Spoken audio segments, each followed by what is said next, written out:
I mean, that was the thing about even starting the podcast was like, I didn't think it was going to work right away, but I knew if I was consistent, like creating and building an audience it's a very difficult thing to do.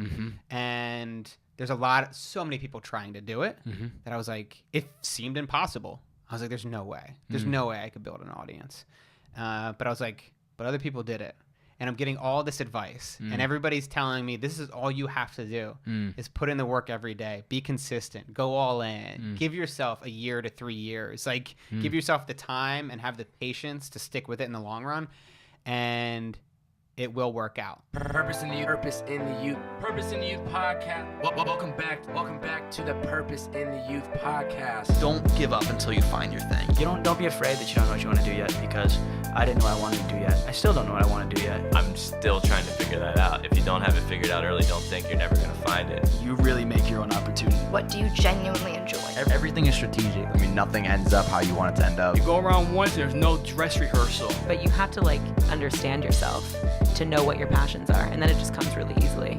Keep looking for it. Ladies and gentlemen, welcome back to the Purpose in the Youth podcast with your favorite bearded man, the one, the only Bobbbaaaay. Today on the podcast, Matt D'Avella. Welcome to the show, brother. Thank you so much for having me. I am super stoked for this podcast. As I was just telling you before, I came across your content from Babin, saw the visuals of the podcast, which I just told you is absolutely amazing and is something that I dream of getting to. But what really piqued my interest in getting you on was the Minimalist documentary, and seeing that you had shot that, you had directed that, and that documentary came out absolutely amazing, which I'm sure you've heard millions of times. Not enough. Not enough? Not Thanks, enough? man. No, I really appreciate that. That's amazing. Quick side story that I wanted to tell you before we really get into this. So back in, the date was April 26, 2017. I'm out here in LA. I'm doing some podcasting. And before I do this podcast, I'm talking to this guy about how the Minimalism doc has helped both of us. Cool, great story. We do the podcast, ends up great. I was in North Hollywood. So now I take my Uber back to West Hollywood, crashing at a friend's place. I'm like, hey, I got to go get some food. Let me go to Sweet Green, West LA, right down the road, right on 3rd Street. I'm standing in line at the Sweet Green, and I see this guy walk in, and I'm like, how do I know this guy?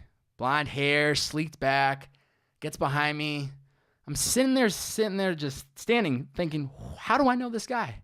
And it clicks in my head, and it's Joshua from the doc. Yeah. Without hesitation, I spin. I go, the Minimalist? He's like, yep. I was just Give you a big hug. I was just talking about, the best part is I forgot. Yeah. I went to shake his hand. I was like, great to meet you. He's like, I'm a hugger. And I was like, oh my God. So I looked it up that with is him. so funny. Actually, so he was put to the test recently because I'm very good friends with Josh and Ryan from the Minimalists. Yeah. And we actually happened to move to LA at the very same time. Okay. And funny enough, we just started a dodgeball league. It's a dodgeball league in WeHo. It's incredibly competitive. Josh got us to sign up for it. He's like, we have to do this. And I'm like, all right, I'm in. And then when we went there to meet everybody on the team, it's a 20-person team. So you got to meet a lot of people. Yeah. And I'm like, is Josh going to still do his hug thing? I'm like, I was sure he was going to go handshake to meet 15 other people that he didn't know. He hugged every single person. I was like, that's amazing. I love it. Yeah. It was a super dope moment. He ended up tweeting out one of my podcast episodes after that fact. So cool. Which from the Minimalist from the Minimalist Twitter account, which was super dope. But I'm really excited to have you here, straight up, honestly. And it's good to meet when you're with another podcaster, because they know how this whole showdown goes down. Of course. And it's going to be a good episode. To kick things off, who is Matt D'Avella today, and how young is he? Oh, how young is he? How young is he? He's getting older every day. Oh, come on. No, I'm 30 years old. Okay. 30 years young. We're going to keep 30 years young. Yes. And I got into this, man, I started filmmaking so long ago. And Remember it's how been my old were entire you? life. I mean, I was like a kid making with my VHS, my parents' VHS cam, running around making horror movies, and then using the Sony Handycam in high school. And it was something I was always drawn to. I was always fascinated with film and creating, and seeing the reaction of family and friends when I would make a video and try to make something funny. Usually it's not that hard when you're creating inside jokes. I found it's much harder when you're trying to connect with a wider audience who doesn't know you or your personality. But I just stuck with it. And film has always been in one form or another part of my life. And even when I'm trying to do something different, like podcasting, I'm like, how can I bring film into this? How can I? Because it's dude, we create over 10, 15 years of of developing and working on a craft, you develop like superpowers, and like you don't realize it, but you can bring that into everything that you do. And there's so many lessons and there's so many different aspects of filmmaking that I can bring into each new project that I do today. And once you master that craft, it's like you said, now you're doing podcasting. Well, we're going to take that same craft of filmmaking and make the visuals look amazing, and then take the podcasting and then learn from that, and then just kind of run and gun in. Yeah, like it comes like second nature now, where like you said, and like I really appreciate all the compliments and like the quality of the podcast is definitely something that like I take a lot of pride in, because it is like in large part my craft. But like that's what I was thinking. Like, how can I bring something different to the table? Yeah. Starting a podcast in 2018, not exactly the easiest thing to do. It's like starting a blog today or starting a blog 6 years ago. You're not going to be an early influencer. You're not going to be somebody who's going to be getting a lot of success just because you were there early. Yeah. You're going to have to do something. You got to find something that's going to pull people in, of like, why should I listen to this podcast versus the other ones that are interviewing people or that are trying to, story tell. Like, there has to always be something that kind of sticks out. And I think it either comes down to, well, the quality always has to be there, but then too, it's like, why is this person doing what they're doing? And I think that's why the Ground Up Show podcast it's great, because there's a reason behind it. You're not just doing this because, I want to eventually make money doing this. Like, you want to show people how to get shit done, how to get inspired, and it's also a great way for you to connect with people, which I've learned it's like, this is the best way to network with people. I just want to record a conversation, put it out there, and they're like, all right, I'll do it. Like, it's really good. It's way better than like just meeting up for coffee. Like, how many coffee dates can you go on? I can only be so caffeinated throughout the day. But then also we get the benefit of also helping other people. And really for me, like, starting the podcast was really more about just having finished Minimalism and understanding how hard it was. Like, because people see, it came out on Netflix, and then a lot of people saw it, and they're like, that's great. They comment on the ideas within the film, and that's like amazing. Like, I think that's the main thing. It's like, you don't want people to say like, oh, that was really boring or slow. And obviously people said that, but like, but most people, cares? Who cares about those people? But most people we're having a discussion like, oh, I couldn't do that. Oh, like I would totally live in a tiny house. Or you can have all these like little discussions, and that's great. But then, and a lot of creators were like, man, like that's amazing. How did you do that? How did you get it on Netflix? And I'm like, it was hard. There was so much doubt. There were so many times where it almost wasn't made. And a lot of people think that when you see a final film, every decision seems obvious. Everything is like, of course, that's flawless. The way that film would go. Of course, that he would go from this Dan Harris interview to the title sequence to the opening interview with Ryan Nicodemus.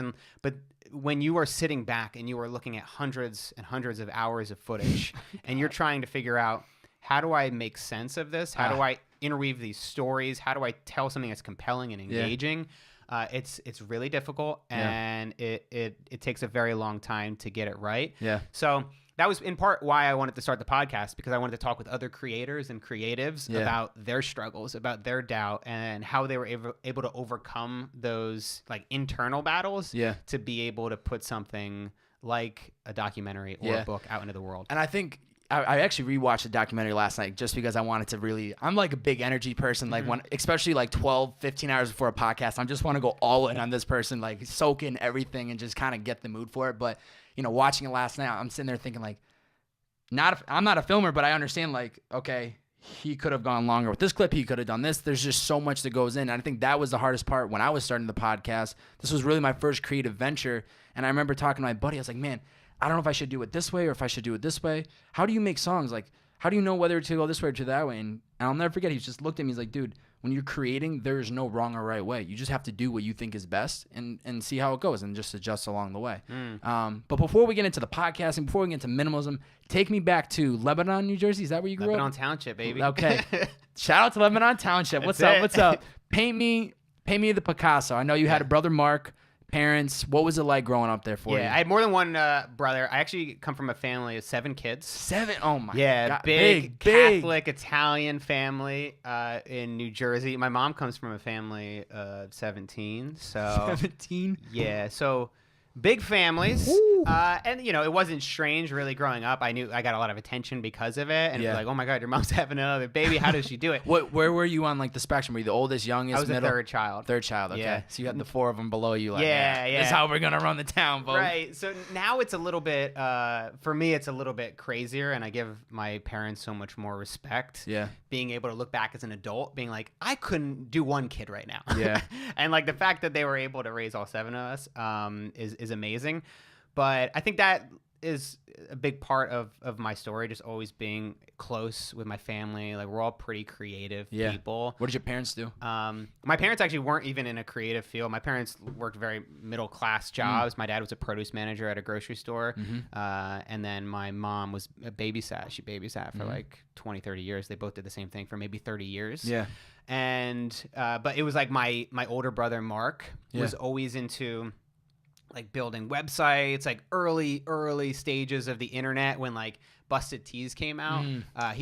He had like a whole t-shirt printing press in our bedroom in the basement. Oh, he was hustling. He had like the whole like printing thing. He was and like eventually he got to the point where he was like ordering 500 to 1,000 t-shirts in advance, selling them all over the world. And like, oh wow, that was definitely inspiring. And I definitely think I caught that bug as well. Yeah. Was like that independent creator, like you're seeing it right in front of your eyes. Yeah, I'm like, this is amazing. And then me trying to help him with that, and then like me getting into film, and then bringing my brother, and we would collaborate on some projects early on. Yeah, that's the thing. If you're around him and you're seeing him like hustle like that, it's like, okay, I could actually do this. And then if you guys end up collaborating on something, it's like, okay, well, this is cool because we both have similar interests. How can we balance this together, and how can we build something almost together? What else was unique about your childhood? Like, is there anything that you think has that stands out that has helped shape you to who you are today? Anything, any moment or any, high or low that was like, this is a defining moment? Yeah, there is, I guess, a couple. I mean, the one was I was very fortunate to go to a high school that had a really good TV production program and film classes. Okay. Like, we had Final Cut at like maybe 10, 15 computers in the video lab, which I know not a lot of schools had. We were kind of like ahead of the curve ball on that. Yeah. And then just starting early, and then investing all my spare time into that because I loved it. So that was the only subject in which I wanted to actually dedicate more time outside of the classroom, where I would take lunches. I would like take my like pack lunch, my peanut butter sandwich, and just sit in front of the editing bay and like edit, because there was no class going on during that period, just working on these videos and trying to like learn After Effects and all these like special effects. And like, so you were going all in, like you already knew that early on, like that high school years, that this is what you kind of wanted to do. Yeah, but I was also like told by a lot of people that it wasn't very practical, that there probably weren't that many jobs in it. And like, I think that it's definitely changed a lot, but like pursuing a creative path wasn't seen as like reliable as like being a lawyer or a doctor, or like a lot of people were becoming engineers. Yeah. And that was like more structured, and it seemed safer. And then, but I just didn't care because I loved it so much. And then same thing led to college. Just kept putting in time outside of it. I actually like, so one, if you want to talk about a moment that just showed me the kind of impact that you could make with a video. I know where you're going with this. Is a video that I made called Produce Paradise. Yeah. And so Produce Paradise was a parody rap video. Dude, I mean, like, I was so passionate about like hip hop back in the day, and like me and my brother, we worked. You had some bars. I watched it. You had some bars. Oh no, it was garbage, dude. It's really bad. Like, if the podcasting and the filmmaking stops, the music maybe I don't know about that. It was so offbeat and off tempo. I'm like, dude, how did you not see that? That's not even like, it's not on pace. But no, this is because me and my brother, we worked at a grocery store. Yep. We worked like, during the summer. Did your dad hook it up? Because he was. Yeah. So we worked under my dad in the produce department. Both of us did. And we would, just stock the shelves. And over the summer, it would be a full-time job. We'd be working 40 to 48 hours every week. And actually, it's like a taste of a life that I didn't want. And like, that was the best thing for me, to be able to work in that grind of a job that I really didn't like. Yep. Because all you're doing is thinking about, oh my God, I just want to do that. I want to just want to make videos, or I just want to like create this business or do something else. Yeah. And it showed me what I didn't want. And then, but also in the meantime, when we're bored, my brother and I would just like make raps, or we would like, if one of us was working, the other wasn't, we would like shoot a video on our flip phone and like just like a rap battle, like clearly reading off a piece of paper and send it back and forth to each other. Just a couple white kids, you know, doing what you do in the middle of New Jersey. And it was just fun. It was creative. Yeah. Like it gave us a lot of energy, and it filled our time. Yeah. And we ended up, for a school project, I was like, oh, you know, let's make a parody rap video about produce. This was at the early days of YouTube. I want to say ahead of the curve. You were ahead. You already started upload content. The parody rap videos. Yeah. Because parody rap videos were starting to be big. There was like some around Whole Foods and just different kinds of videos that were starting to take off. To timestamp it, it was like around Charlie the Unicorn, if you remember that video. There's a couple of these like Charlie Bit My Finger was another one. So like very, very It's unbelievable early. how some of those YouTube videos, like people just know. Like Yeah, they and, took like, off, you know what I mean? Yeah, and that's just like when this was happening, when like viral videos were just a new thing. Yep. And we're like, all right, let's make a parody rap video. It's gonna be for a school project, and we'll post it on YouTube. Maybe we'll be like YouTube famous. And then like that was my game plan. And I think I was like a sophomore in college. Yeah. So I was just going into my sophomore year. Posted the video.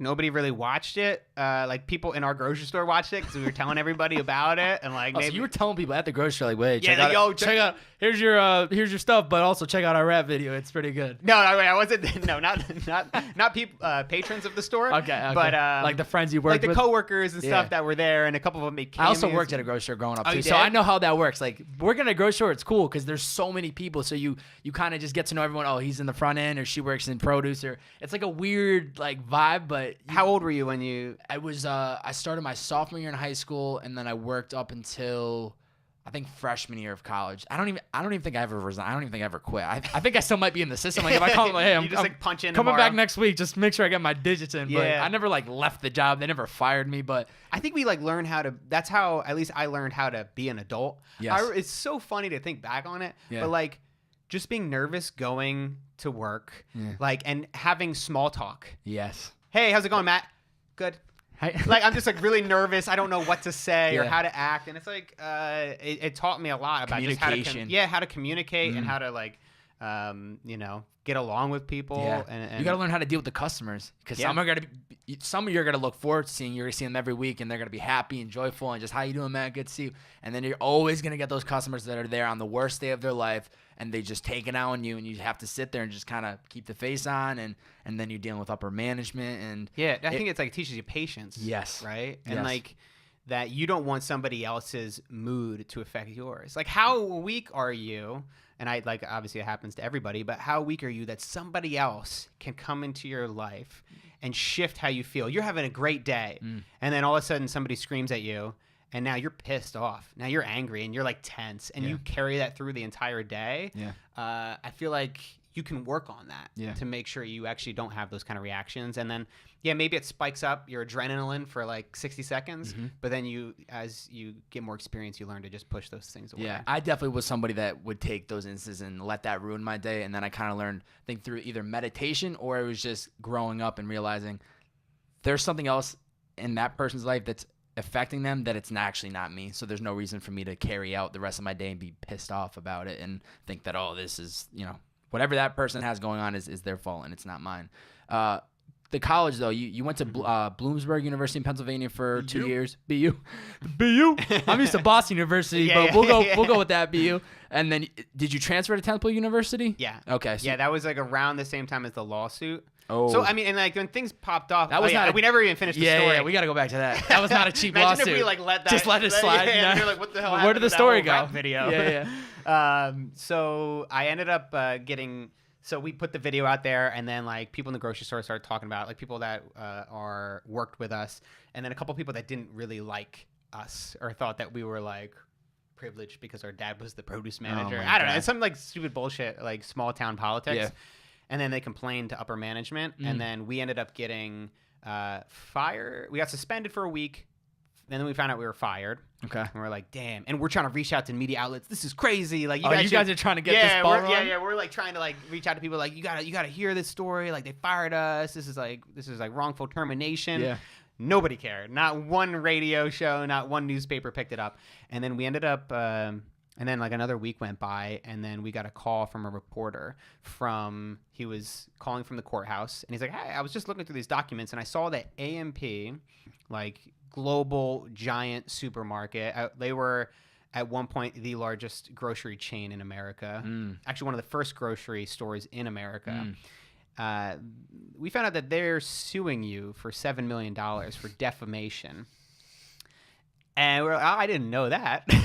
I wish they had told us. Did you think it was a prank call or something? Like, they called my brother, and then my brother called me and told me, he's like, dude, I got something to tell you. I was like, what? What was your gut reaction? Were you nervous? Were you scared? Were you like, this is a joke? I think it's just like a spike of adrenaline. Yeah. I'm like, this is crazy.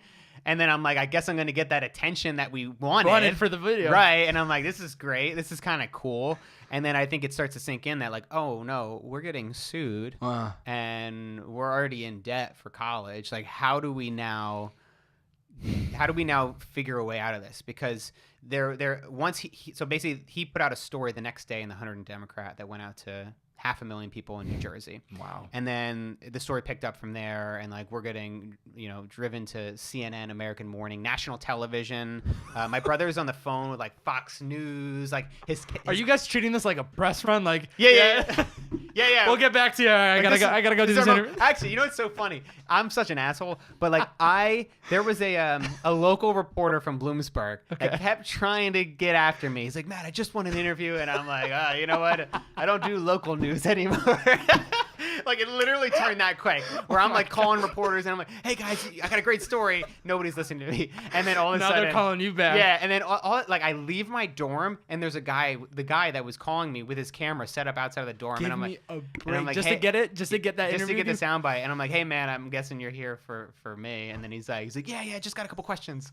But no, it was amazing, and like definitely taught me a lot. Yeah. But once all that media blitz was over, it was like 15 minutes. The video got a couple 100,000 views. Yeah. And then it all went away. And And they just want to capture it, get, this is news breaking, and then it's like, all right, on to the next thing. It got very quiet. Yeah. And I'm like, we're still getting sued for $7 million. This is something that we have to deal with. So it went on for a year. And it was like it was like one moment that just resonated throughout that next year, and would eventually resonate throughout my entire life as I just continued as a filmmaker. But so like it went for a year, and then we ended up settling like through arbitration, like outside. We are actually trying to fight for our jobs back because we're like little rebellious shits, and we're like, you know what? We were wrongfully terminated. We deserve our jobs back. And then A&P, so we settled the lawsuit first, and then now we're trying to fight for our jobs back. Lawsuit with no money was involved. We didn't have to pay anything. Nothing at all. No. So it was. They went from $7 million to you're all set. Yeah, it was basically just you take the video down off YouTube, because we ended up getting lawyers to represent us pro bono. And I will say, how does that work? It's like they basically have to take this law firm has to take a certain amount of pro bono cases a year. Oh, I think legally, or either they're just good people and they just do a certain amount of pro bono cases. Well, they realize this is a big case and it's going to look good for them if they actually do this correctly. But I don't even know if that's it, because I mean, maybe they just misjudged it. But like the settling of the lawsuit wasn't a story, right? It didn't have the same kind of weight as getting sued in the first place. Yeah. So people really didn't care about it. There was an update in the papers, but then that was it. It was very small. But they ended up representing us, and then we maybe spent like $1,000 to $1,500 like seeing other lawyers and paying for certain fees and shit. But for the most part, we were able to get out of it unscathed. Then we try to fight for our jobs back because, like I said, we're little shits. Yeah. And then the little rascals. The second day of arbitration, they're like, listen, their lawyers came to us and said, listen, we can settle this thing. We'll give you guys $3,500 or I think it was $3,500 each. No questions asked, just walk away. And we're like, at the time, like I wouldn't do that now if I really believed in it. But at the time, there was a ton of money. I was like, damn, I could do a lot with $3,500. I'll take that. And we don't have to work for it. We're just gonna cut the check, call it a day. I'll take that cash. I'm legally not allowed to talk about this. Yeah. But A&P has since gone bankrupt, so I think I'm okay. They're gone at this point. Yeah. But then I guess somebody that's so big then all of a sudden go bankrupt. It's crazy. I mean, see that. Yeah, it's just weird. You got Amazon. You got Walmart. They're just gonna beat them for price, right? Yeah. When you're not adapting and innovating. Yeah. And there's obviously something to sticking with something that works. Yeah. But then if you're not adapting and changing in some ways, and with the market and everything's going organic, and there's more higher end grocery chains, I think they kind of couldn't keep up with it. But the moral of the story was that then I took that $3,500 and then I bought my first professional camera with it. Okay. So that really helped me to step outside of the classroom, continue to make videos on the side, and actually start a business and make money from filmmaking. So this is now your sophomore year of college, correct? Yeah. And now you have a camera. You're able to start just kind of jumping on any jobs or just freelance work just to kind of build your brand or build who Matt D'Avila is. Is that kind of how that went? Or it's slow. Yeah. It's slow to start. Yeah. I mean, when you're just getting into it, especially when you're in college, you have no business sense. For me, it was more so like I wanted to do sketch comedy videos still. So I was trying to do that on the side, make little videos here and there, and then eventually getting connected with some people who like ran a clothing line. And then it was the first $100 I ever made, where they basically said, hey, just follow us around for the day, shoot some footage, and then maybe, we'll cut together. We had no idea. Like, this was before like this whole content wave of everybody making content. It was probably 2008 or so. And I just followed him around, filmed all day, and then he went to the ATM at this restaurant, took out $100, handed it to me, and I was like, wow, this is crazy. Yeah. I can't believe just that little moment you're like, I could actually make money doing this. I can do this. And then it got me more to think on that business mind, how can I continue to, keep making videos but get paid to do it? Yeah. So I'm interested. You graduated college and you're 97,000. Sorry, these stick. I gotta like glue them on. The beard is just like sticking to the water. You graduate college. You're $97,000 in college debt. You buy a brand new car. Yeah. But you somehow pay off the car and the loan within 4 years. And I saw a video you talk about the 6 keys. You organize your finances. You read up on personal finances. Spend less money. You focus on making more money. You're patient. You keep reading. What was the motivation to make you want to just pay this off instead of just paying the minimal, amount every month that most people are going to go their lives about doing? Is just, $600, $600. You said, nah, I'm going to pay this off and pay it off in 4 years. How did that even happen? Yeah, so it's kind of crazy. I can't even believe I did that, dude. Pound it right here, dude. I'm trying to do the same because I graduated 2016. I'm pretty much $100K in debt at the time when I graduated. I'm trying to do the same thing. I told my mom, give me 5 years. I'm going to find a way and I'm going to do it. I got a little check written for $1 million over there that needs to be cashed by that 5-year marker. So I love it. It's not really about the million. It's just about being able to pay that off. So financial freedom is so important, and finances are really important as well. And Kanye said, having money isn't everything. Not having it is. And when you don't have money, it can really grind on you, and it really affects your well-being. Yeah. Of course, there is a certain amount of money that you can get to where I think having more is not going to increase your well-being, your happiness, or anything else.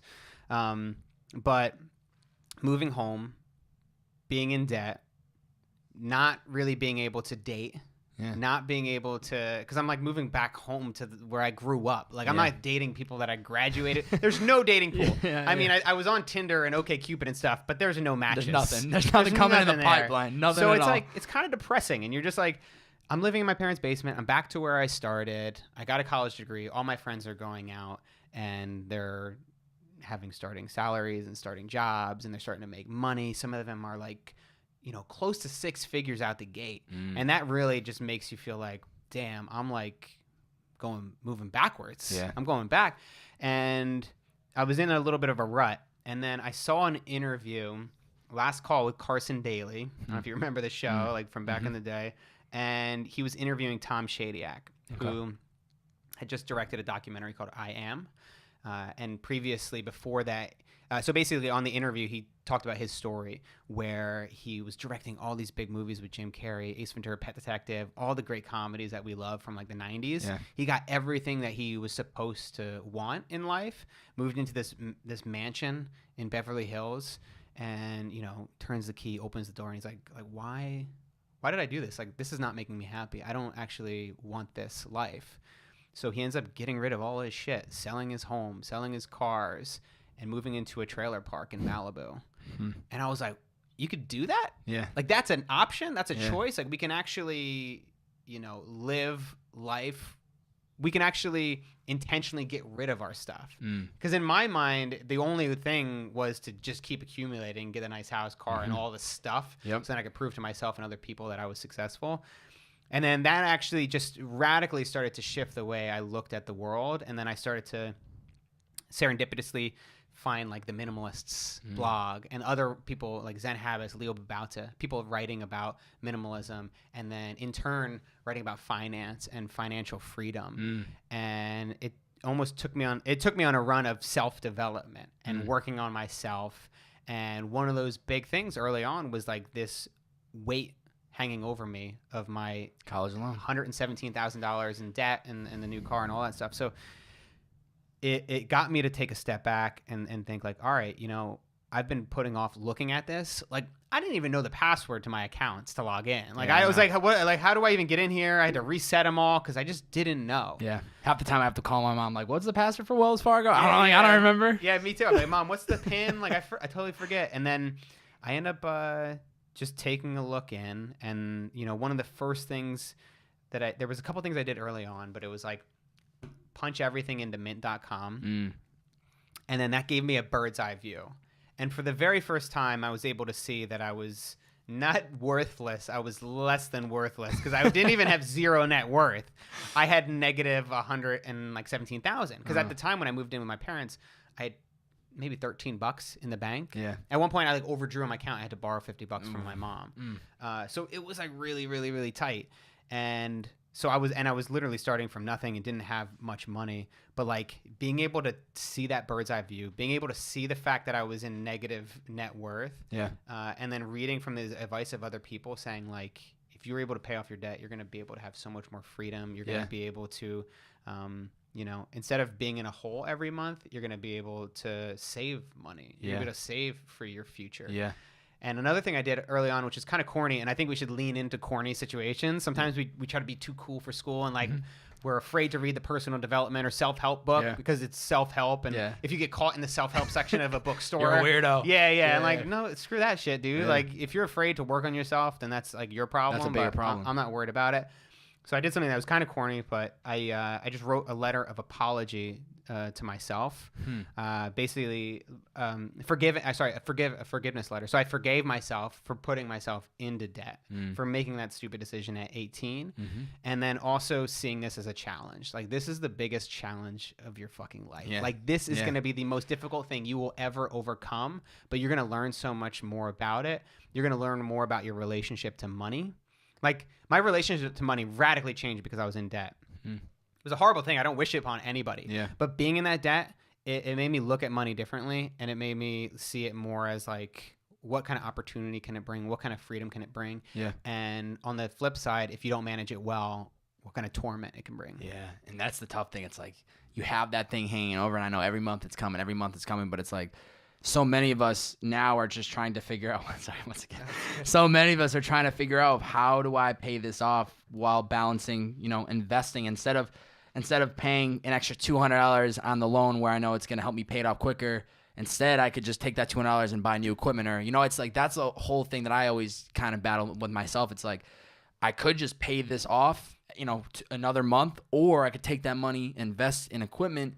And then I think what I genuinely believe is going to make me successful is then going to pay that off faster. So it's always that confusion of, should I be paying off the loan? Should I be investing in myself? And I think what it really comes down to is just looking at yourself in the mirror. And that's what I do every day. Not literally, but literally. It's like, damn, you're so it's beautiful. Like it doesn't matter how much money I'm making. It's about where am I putting the money that I do make. And as long as it's investments in the sense of like equipment or podcasting or things that I genuinely believe in, or it has to be, you know, food to live or to pay off the bills or anything like that. It's like, that's all that matters. Like, it's tough though. It's that balance of do I invest? Do I pay the bill? Do I pay the bill? Do I invest? I say always invest in yourself. And I did that throughout that whole process. So I wasn't, and like actually, so I was pretty conservative about it. And like both of us following untraditional paths, I think we need to have a different playbook than those who have full-time jobs and like more of a consistent, steady income. Because we don't know if next week we're going to make as much money as we did the week before. Yes. So for me, it was about, I would kind of do it in chunks. And like it takes, I think, a lot of it takes that mindset shift in the beginning to really know and understand why you're doing this to begin with. But basically, I would like, first off, I started out by like starting out with an emergency fund, $1,000, $2,000, whatever you're comfortable with, knowing that when the car breaks down, when this happens, when that happens, you're able to. It's there for you. Yeah, it's there for you, and you do not touch that $1,000. Like Dave Ramsey would say, like, frame it and like mount it on your wall, and like I think some people even did that where they're like shatter only in case of emergencies to actually get the $1,000 because like if it's just there in your bank account, you're probably going to go and grab it. Yeah. So it was having that $1,000. I think I just took it out in cash and put it in my closet, and then on top of that, it would be I would kind of go 10,000 at a time, and that might sound like a lot for a lot of people, and it might take you a year or 2 years, whatever, how long to get there. Yeah. But I would just save up $10,000, and then whatever I would feel comfortable throwing towards the debt, so $5,000 at a time, and then that would give me more flexibility and make me feel more comfortable about the decisions I was making with my business. Yeah. So then I could decide, okay, my camera just broke, or I need to invest in a new camera. I can sell this and then use some extra money to push it over there. Yeah. And then eventually, as I started to make more money, like obviously like paying off that much debt in 4 years, you have to make a lot of money. It's aggressive. I was gonna say definitely aggressive. Like I'm trying to I'm like, wait, how did he actually do it? So it was filmmaking, clearly, right? It was all filmmaking. I was freelance filmmaking. I never had like another job outside of filmmaking, but like it was building the business, and like so that's like another part of the story of like how do you create a freelance business and charge more money, but it's continually taking risks where like going from my biggest project being $2,000, which at the time, mind-blowing. Like I was in college when I got it, and I was like, this is crazy. Yeah. To $10,000 was even more crazy. So it was like my cousin worked at the company, so he kind of gave me an in. He's like, hey, everybody's pitching at like 15 grand for this, so you should just come in at 10 and you'll get it. And you'll get it. You're instant. And I honestly was probably only going to pitch like half that or a quarter of that, like $2,500. And I was like, all right, sure, yeah. I'll go in for 10. Fuck it. So I put 10K, and then I got the project. And then it just blew my mind, and it just reset my expectations about like what I could actually get out of life. Yeah. And then it made me be a little bit more risky, because then when you get that project, when you land that, you don't need to get 20 other small projects. No. All my time is freed up, and now I can actually pitch bigger projects, and there'll be a lot that you won't get, and there'll be clients that people will be like, sorry, we don't have the budget. And that happens all the time, and that's the price you pay of charging a high fee. Yeah. But then eventually getting to the point where I'm doing $40,000 to $60,000 projects. Wow, man. Not making, you're not making $40,000, $60,000, but like, there's more room to at play least 50%. So I would always say I need at least 50% to either invest in my business or to invest in my student loans. But then like if you're at a 50%, I think that's a great number to shoot for. When it's just yourself as a filmmaker, you actually you make a lot more. Like if I didn't, because I would hire editors, have to hire people, right? and the gear. But like if it's anywhere from like 70 to 80%, if you're just by yourself, you can save so much money. And then that's when I just started to like, I would have maybe 40 grand in the bank, and then I would take 20 or 25 and just throw it at a student loan. And actually, the one strategy too I did was I looked at it as like, and you were saying the monthly payments. So you know how like every month you have a number that you have to pay. Yep. And for me, it was broken down into like 4 different student loans that I was paying and my car payment. And I picked the biggest monthly payments first, even if they were bigger sum of a loan, and I tried to pay off that, because if I could free up that $400 loan, my bills just got freed up. The weight every month. And you're just less. focusing on, instead of 4 loans, now it's 3. And then you go 3, then you 2, and then you actually feels like you're like making progress. Like, oh, we got that one out the door. We got that one out the door. And even at the very end, like when I moved out of my parents, I maybe still had $40,000 to $60,000 in student loans. Yeah. But my monthly payments were much less, so it allowed me to like actually have an apartment that I could afford. Yeah. But yeah, it was a long process. Yeah, it's got to be a process of like knowing when to ask for more money and then to not, because as a service person, like you're saying, like I don't need to do these 2,500 anymore. I can now do 10,000 and then 10,000 to 20 and 30.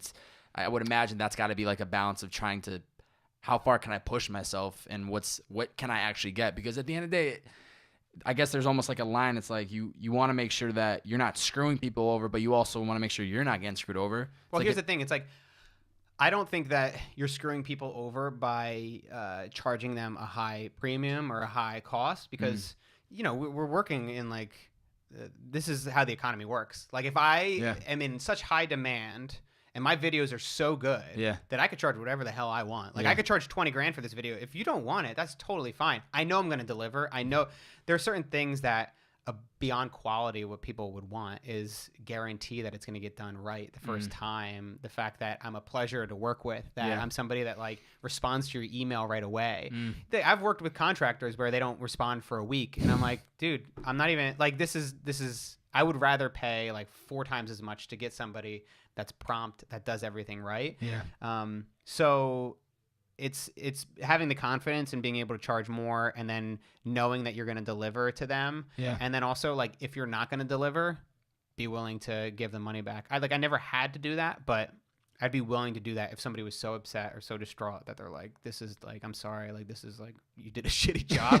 I'm like you're right, you know, you deserve the money. And that's how you build relationships. That's how you get new clients to come back. Let's talk about minimalism. Let's do it. Minimalism, documentary about the important things. That was alongside Joshua Fields Milburn and Ryan Nicodemus. How do you say his last name? I don't want to butcher it. Nicodemus. No, it's Nicodemus. Nicodemus. All right. So I had come across a video, and you had written in a journal, January 2nd of 2014. This documentary is huge for me. It might not win any awards or be seen by many people, but is the biggest step I've made towards something meaningful, something that with a real purpose. I'm going to give this film everything that I have. What about this project made you feel that you or the project had a purpose? What was it that going into it you were like, this is actually something that I feel like has a bigger picture that we're going to create for? I know the profound impact that minimalism as a lifestyle has had on my life and how it got me to think about the world differently. So I knew that other people would also be able to get some benefit from it.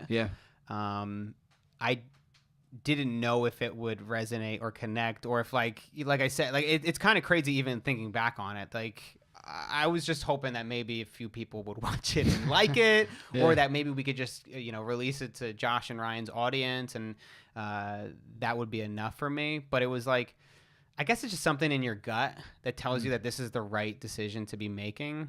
I mean, I had paid off a good amount of my debt. I had built up my business to a point where I was ready to take a risk, and I was ready to create something that represented my vision. For the longest time, I'm executing on clients' visions, which is great. It's amazing. And if I could have done that for an entire lifetime and been happy, but I knew I wanted to challenge myself more. And I was like, as scary as it was to slow down on the client work, to slow down on making money, I was like, I just got to do it. I actually had 4 months before Josh ever reached out to me to make the documentary, I started a bucket list to, again, cliche and corny, I love but I'm it, like, but you have to do it. You have to visualize this stuff before it ever happens. And like half of the things were just like, I was just trying to figure out things, fall in love in France or some shit. I don't know. Just random shit. I think it was actually fall in love with somebody who doesn't speak English. Oh my God. And I fell in love with an Australian. So I think that's close enough. But then at the top of the list was make a documentary about something I care about. And 4 months later, I ended up meeting Josh and Ryan a couple months after that, and then within a month of us meeting, Josh reached out to me and it's like, hey, I want to make a documentary about something I care about. and I was like, well, look at the top of the list. Yeah, that's crazy. I was like, this is nuts. And I never make decisions in the moment. I was gonna say, was that like a moment when you read the email? Was it instant, like, I need to do this, or did you have to kind of sit and think about it for a little bit? I always take a minute and sit, and we did get on a phone call to talk about it, and I didn't tell him then. I'll never like make a big decision in the heat of the moment because our emotions can steer us in the wrong direction sometimes. And no matter how certain I think I am, I might regret it later, and especially a commitment when it could potentially be months and months, years. I mean, 3 years of your life. 3 years. And of course, and I don't want to be the kind of person that backs away. Yeah, when you commit, you want to be all in on it. Exactly. So we had the phone call. Once I got off the phone with him, I was like, definitely going to do this. I just knew it right away, even after. And I'm like, all right, I'll call him back tomorrow, or I'll reply to his email. And then we ended up starting the doc. It was, I just kind of joined that. We had a couple ideas shared back and forth about the vision, the direction of what this film might look like. And then eventually we just started, and we, I met them on the road and we started filming. So that was 3 years though. I mean, like, it's not nonstop. That's all I was doing for 3 years, but it's like, because I was doing freelance work in between Wow. it. I'm like hustling and then working very long nights. There was one major stint where it was maybe a month or two leading up to the deadline. That's like crazy, like 10-hour days, sometimes 12 hours, which like it actually wasn't as painful as it sounds. Like it was just, I loved it. I loved it. And every morning I had a purpose. I knew exactly what I wanted to do throughout that edit. I knew exactly what scene I wanted to work on and how far I wanted to get. And usually I didn't get far enough in the edit than I wanted to. Yeah. But man, it was a difficult process, but like the passion and knowing that this is my first documentary, like knowing that I would be a documentary filmmaker, I would be a director of a film, like it was just like such a cool thing. And I was like, that's so neat to be able to execute on something I never thought that I could do. Yeah. And what's that process like when you're actually in that like in the shooting? I'm always curious. You know, I had seen that a lot of this was just on the fly, like on the run and gun and just shoot. But I mean, when you're with these guys, are you just constantly thinking like, okay, should I be shooting? Should I not be shooting? Because there's, you know, you're shooting over 3 years. That's so much opportunity for like film. You clearly don't have 10 years to sit on it and look at it. You got to produce something, like get it out there. So how was that process for you? Well, I would say like we could break it down. Like there was definitely on the road where we're filming nearly every day for a month or two, however long. Like I wasn't there for the entire tour, but like a good stint of it. And we're filming every single day. Pretty much. Like I would take a couple of days off in there, but that's draining and that's really tough. And that's where Josh would sometimes poke, like, he's like, I really think you should shoot this. And I'm like, I'm not shooting this. I'm like, this is not going to be interesting. I'm not going to film you guys getting lunch or coffee or whatever. Yeah. Sometimes I'd be wrong and sometimes he'd be right. Yeah. We'd be going to an interview with the architect, Frank Messia. And I was like, I don't know if this is going to be good. Like it might be interesting. He's not really like well known. We just met this dude. We met him on the road. We're like, all right, let's, Josh is like, no, trust me, it's gonna be really good. And we ended up doing the interview with him, and it was amazing. I loved it. He was kind of funny. He was kind of a character. Yeah. So those are the moments where you have to. It's a balance between relationship and understanding. Like, okay, I'm gonna listen to you this time, and then if I'm forceful enough, he'll like listen to me. But it's like a back and forth where we have to respect and trust each other's vision. But then throughout the time, there's other interviews that we're doing. We're flying around for a couple interviews here and there, so it's not nonstop filming for 3 years. It's like, kind of filling in the holes. Yeah. Like, oh man, we missed something. We need to get it. But it's like, one thing I would say too, though, it's a lot of people don't realize is that like you're shooting a documentary. But sometimes you need to like set up shots and stage certain things. So if like Josh and Ryan, say like they're walking to like go to a bookstore or like they're at a festival and they're walking to their booth, I'm not running up like hustling, sweating, set up the camera, getting the exposure right, and then like the perfect time they happen to just walk across. Yeah. No, I'm like, hey guys, wait right there. I'm gonna set up the shot. All right, walk across. Yeah, that's what most documentaries are. Yeah. Like some of them, are like really in the moment or whatever, but like. A lot of times you have to just set up shots and you don't want to stage everything and you don't want to stage moments and you don't want to ask somebody to say something on camera or say it twice or like, can you say that again? Like I feel like that is sometimes you like have to do those things. Yeah. But like you want to try to reduce that as much as possible. Yeah. Like one way around that would be not to be like, oh, can you say that again because your mic cut off or something, would be to just ask them the question again a little bit differently. And maybe even tell them in the beginning, like, some of these questions might be a little bit repetitive, but they may be designed to like kind of get a different reaction. So like, don't worry if you sound repetitive.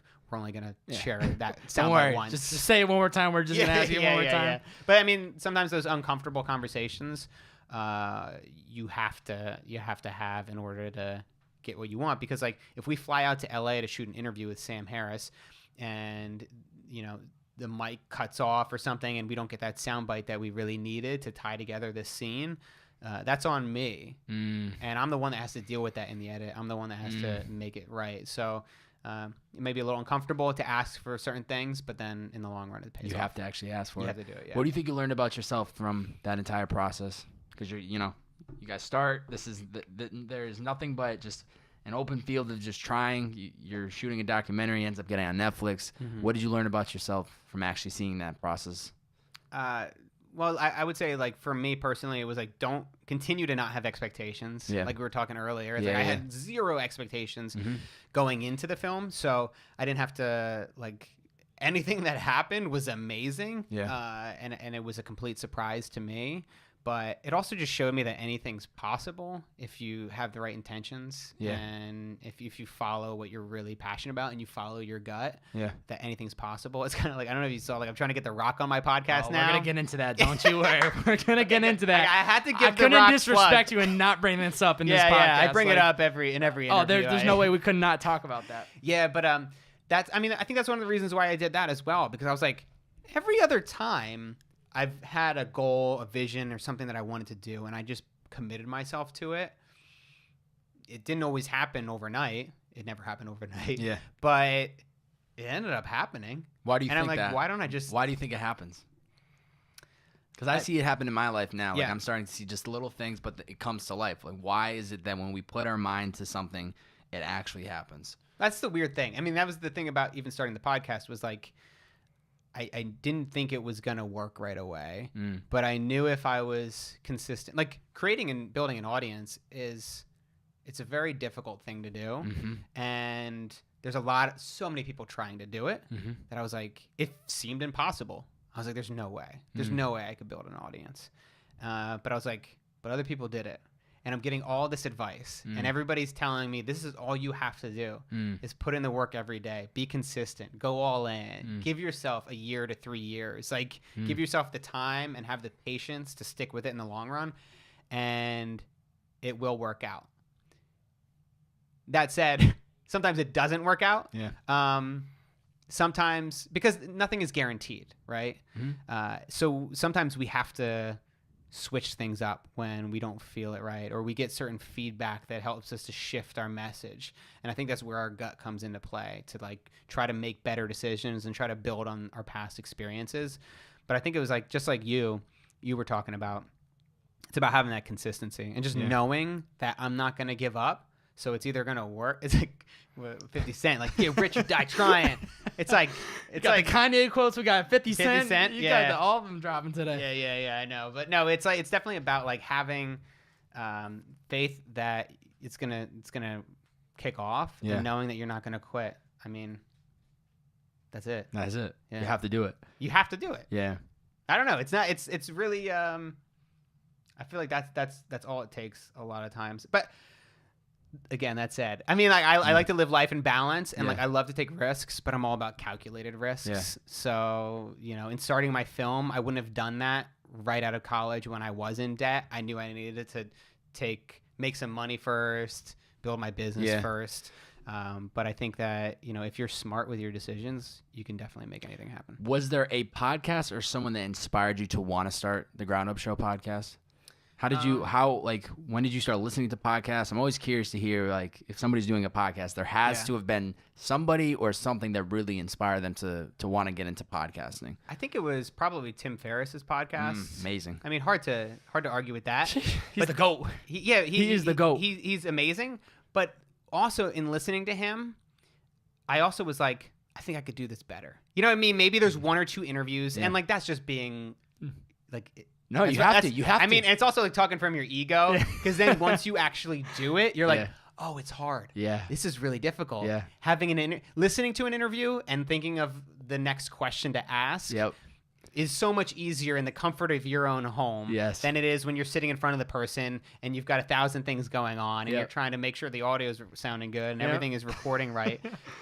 So that taught me a lot. But I was like, there were a couple interviews where I'm like, oh, like I could either add, you know, I would have done it this way, I would have done it that way. I think I could, you know, have better quality audio. But then, you know, like I said, doing it and realizing Tim's fucking really good at what he does, and that's why he's as popular as he is, and that's why he's as good as he is. And also understanding that you can always learn from these people, but also that I could bring something different. Yeah. That I didn't have to be Tim Ferriss, or I didn't have to be Gary Vee. I could just be Matt, and I could just be myself, and I could share my vulnerabilities and insecurities, and I could share my own personal stories and do it a little bit differently than these other guys have done. Did you find having the experience with the minimalism doc of like doing the interviews, did you find that was helping you in the beginning, kind of knowing how to approach an interview, or was this kind of was this completely new to you, you know? Because obviously you're going from the doc, which is not a podcast clearly, but you're still seeing the process of interviews and setting up questions and how that goes. Do you think that helped at all, or was this something completely fresh and new for you? Probably helped a little bit, but not that much. Yeah. Because I would know going into an interview that my voice would always be cut out. Yeah. So I didn't have to worry about how I was presented, how I looked, how I sounded. Yeah. You have to it's easy when you're just reading from a page or you have notes right in front of you to be able to okay, next question. Okay, next question. Yeah. But to be able to have a conversation, oh man, and the balance back and forth, it's not as straightforward. It's not as easy. Yeah. And I definitely learned a lot. I mean, from episode 1 to episode 70, it's like you learn so much. And I think more so everybody is a little bit different in how they would maybe prepare. But for me, I'm I got to prepare a lot. Yeah. I need to make sure that I know the person who I'm going, and I've had podcasts where I'm not prepared, and then ones that I'm prepared at. You gotta learn. You know which way you work better, but then it's also preparing like crazy for it, keeping those notes there, using them often, but then also letting it go and not having to Off the cuff. Yeah, and trying to go off the cuff and seeing where you can go with it. But I think there's a balance, and there's Joe Rogan, the master. Unbelievable. How does he do it? He's honestly. How does he do it? I don't know if people realize how good he is until you actually try to start a podcast. Because he does 3-hour podcasts 2 to 3 times a week, and super interesting. He's such an amazing conversationalist. Yes.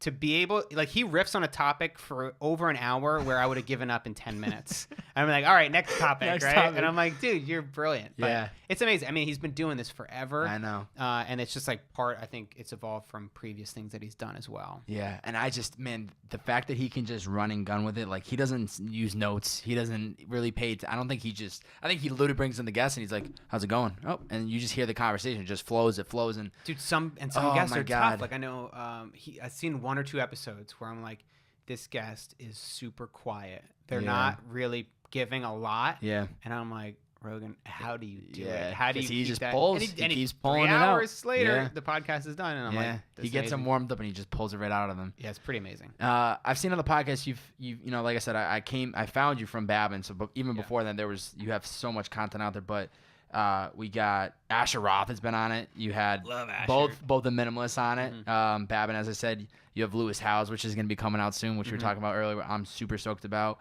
You have all these different people, the comedians, the athletes, the rappers, the musicians, different passions, different stories. What do you think is the one thing that's changed about you from these conversations? Because you're talking to all these different people. I think it's about. So is it? What did I learn about? What's changed about you from about starting this podcast? Me? I've gotten way more confidence. Yeah. In talking with these people. Yeah. There were a couple big interviews early on where I just psyched myself out. Yeah. And I got way too nervous before them. Yeah. And it really affected the actual podcast. And it didn't I wasn't able to have a good conversation. You're just thinking on the moment, or just overthinking yeah, and I'm it? Jesus Christ, I was so in my head that I wasn't able to relax. I was too tense, and I'm generally a pretty tense person, and I have a lot of anxious energy when I have conversations, which I think is it's just part of my personality. I'm not gonna pretend I'm super chill and laid back. So I let that come through, and I think that was it. It was just learning how to let go, learning how to enjoy the conversation, try to enjoy the moment, and not overthink things. Because when you overthink, that's when you'll stumble. That's when you'll slip up, or that's when you're not gonna. Has this happened to you much? Where the person's talking I would be right now, and you're I have no idea what to say next. Yes. I have no idea where to go. And then there's the pause and the silence, and you're okay, what are we doing now? fuck. And then you were you're just trying, yes. you're and dude, I've had it maybe 3 times bad where I'm catching up with my thoughts as I'm talking. Yes. And I'm something's gonna come out. I have no idea what I'm talking. You know what? It's so funny. I did a podcast a week ago, 2 weeks ago, when I was being interviewed on the show, and I left, and I was like, man, it is so nice when you're just showing up to the podcast and you just run with it, because as you know, and as I know, and maybe people will know, as I'm sitting here talking to you, this entire time, my mind isn't stopping because I'm thinking about trying. I kind of know going into the podcast exactly what I want to cover, and I want to make sure I hit everything. But the same thing, it's like I want to go with the flow. Maybe you talk about something I never thought about. Maybe I should push you. Oh, he's talking about this. Now should we connect to this? There's so much thoughts that it's like a high, and there's so much energy in my head that by the time this is done and the guest leaves, I'm like, whew, that was like a workout almost. Yeah, no, that's why it's like actually hard to do like multiple podcasts a day because it is mentally taxing. Yes. The one good thing about it though, and what I realized from my very first interview, because I was so in my head, when I looked at the footage, I was kind of cringing when I was watching it. I was like, this is going to be bad. Yeah. And then I watched it and I was like, oh, I was just smiling and nodding. Yeah. You can't tell that there's inner chaos. It's like people that get nervous to speak in public and speak in front of the stage. Like, oh my God, sorry guys, I'm so nervous. And it's like, I wouldn't have known. Yeah. You should have just not said that. Just say anything. Don't say anything. That's why half the time I'm like, just make sure as long as whatever I'm thinking about, just keep a little smile on my face or just kind of keep it low key. Don't look too stressed out or whatever. No, but I think that's like what you get better at over time. And like also knowing that like there's only so much that you can control in an interview. Yes. I prepare for the interviews. I prepare expecting them to give me nothing, right? Like, because there's certain interviews where you're like, wow, I was pulling teeth on that one. Like, that was not that fun. Yeah. And I need to be prepared for if that happens because I need to try to at least get an hour out of every podcast. Yeah. That's just like an internal goal that I've always set. I'm like, I always just want to have at least. I think it's a good length too. If you can get an hour. I'm always over like an hour and 20 because there's so much I want to ask. But I think minimum an hour is a good. Right, and then if the conversation is really flowing, if it's effortless, I'll go 2 hours. Yeah, which is a lot of fun, and I'll definitely do those. But like, it's understanding that you can just kind of let go, and you know those interviews that are gonna go bad are gonna go bad. Yeah, no matter what. There's nothing you can do about it. If it's gonna be a great interview, that person's gonna bring the energy, and it's gonna be great. But it's like so much of it's out of our control. Yeah. What do you think the process is like? Not what do you think, but what is your process like for finding the guests? Prepping for it. I know you talked about you do a lot of beforehand, so you're gonna make sure that if you have to pull teeth, you're pulling teeth. But you know, bringing them in.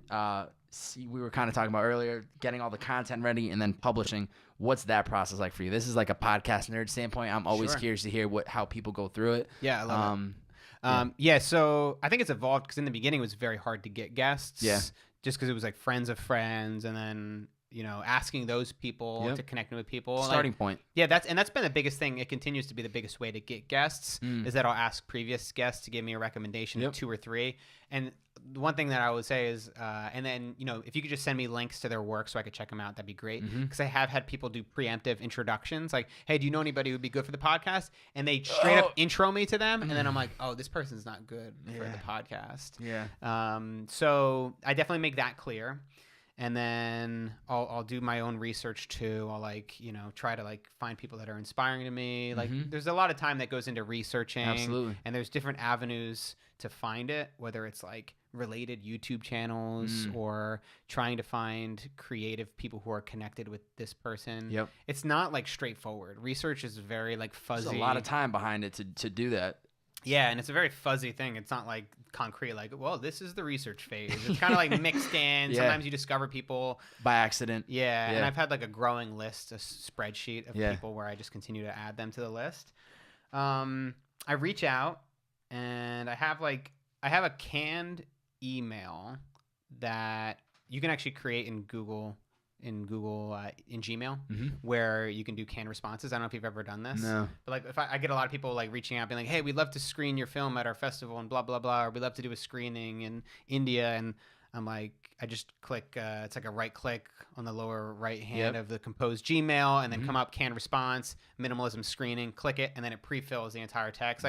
Like, hey, thanks so much for reaching out. Thanks so much for your interest for a film. If you want to blah, blah, and then basically, that saves me so much time. Because if I get 20 emails like that a month. Just doing it over and over. Yeah, what the heck? You don't want to keep rewriting it. So I do have a canned email, which has the main substance of what I want to get across. And then I will customize it and rewrite it for every person. Because I don't, you know what I mean? I don't want to be disingenuous and just it's not like. You want to have some communication with them, but you can't take the time to actually write out this entire thing. So maybe I'll do an original intro to it. Be like, hey, I just saw this video series you created. Really love it. I think it would be, we'd really connect if you'd come on the podcast. Here's a link a teaser to give you an idea of what the show's all about. That's where having high quality video comes in. Amazing. And I will only usually share one clip or one teaser. Yeah, you don't want to give them too much because then they're like, well, which one am I supposed to watch? Exactly. And I think sometimes we do that and like we make the emails too long. Yep. People say, hey, like I know you're really busy, but blah, blah, blah. And then they write for like an entire page. Yep. And I'm like, just don't ever say, I know you're busy. Just get to the point and make it really clear what you want to get out of it. And then kind of leave it up to them. Be like, you know, if you're interested, let me know. I've got some availability over the next couple months. And then once they get back, then we could like start to schedule it in. Yep. I like to do it like you, usually at like 10 a.m. is usually my sweet spot for getting them to come in, just because then it doesn't totally destroy the rest of my day, and I can still go to the gym after, or I can come back and do capture the footage and do a little bit of work of prep on it. But preparing for the interviews, pretty intensive. I will usually write out an entire set of 10 to 15 questions that I would like to ask them. Sometimes they just come up naturally. Sometimes I hit them off. I have a segment called Quick Questions, which is I often do. Sometimes I don't do. Sometimes I'll replace it for Instagram questions, where I'll get people to ask questions on Instagram. It's cool to see that. I saw that it gets your community to actually have something that they can put into I do. the Yeah, interview. I do like it. It's really, it's cool, and it's great to hear from people, and it's a great way to be able to answer because people ask me questions all the time on Instagram, and it's kind of hard to you can't respond to everybody. But that's just a way that I can then include them in the show. But it's also helped because then if I'm running into a wall at 45 minutes to 50 minutes, that the quick questions or the Instagram questions will push me over 15 to 20 minutes. So that's been a great way to just add length and also kind of break up if it's if it's getting a little bit monotonous in the conversation. You want them to feel comfortable. Like I will make coffee for usually every guest. So I'm not like asking them like if they want coffee beforehand.